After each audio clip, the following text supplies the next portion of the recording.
अब हम पढ़ लेते हैं एनर्जी ट्रांसफॉर्मेशन के बारे में कि एनर्जी जो है एक फॉर्म से दूसरी फॉर्म में ट्रांसफॉर्म कैसे होती है, ऑक्सीडेशन, रिडक्शन, रिएक्शंस क्या होते हैं।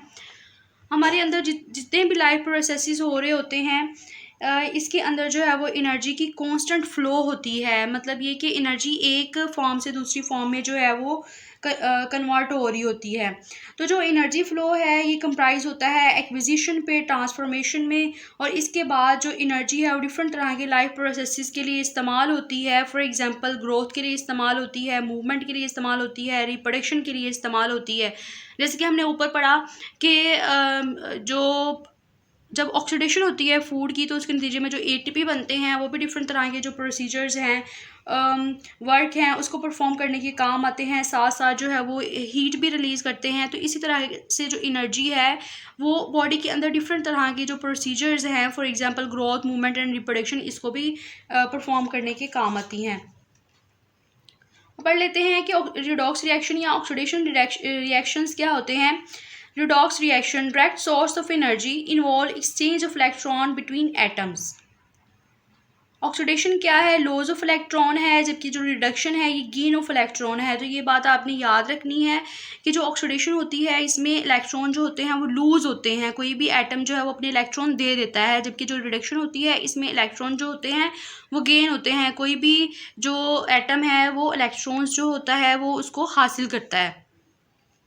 Electron as energy source depends on location and arrangement in atoms. For example, oxygen stable association, not good energy source.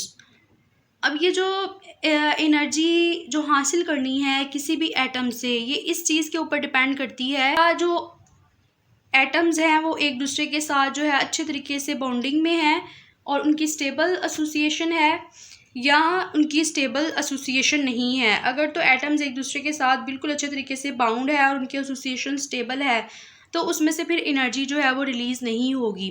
लेकिन अगर जो ऑक्सीजन के एटम है वो दूसरे एटम्स के साथ मिलके बने हुए हैं, फॉर एग्जांपल ऑक्सीजन का जो एटम है वो कार्बन के साथ भी मिला हुआ है, हाइड्रोजन के साथ भी मिला हुआ है, तो इसमें क्या होगा कि इसमें जो एनर्जी रिलीज़ होगी, एनर्जी क्यों रिलीज़ होगी कि जो ऑक्सीजन है जो दूसरी ऑक्सीजन से लिया था, ऑक्सीजन के एटम से लिया था, तो ये वाला ऑक्सीजन दूसरे ऑक्सीजन के एटम की तरफ जाने की कोशिश करेगा और इस कोशिश के नतीजे में एनर्जी जो है वो रिलीज़ होगी।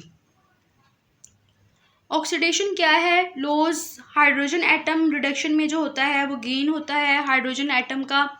फॉर एग्जांपल यहाँ पे आप देख सकते हैं एक एटम ए है, ये क्या कर रहा है, ये इलेक्ट्रॉन लूज़ कर रहा है और इसके नतीजे में ऑक्सीडाइज हो रहा है।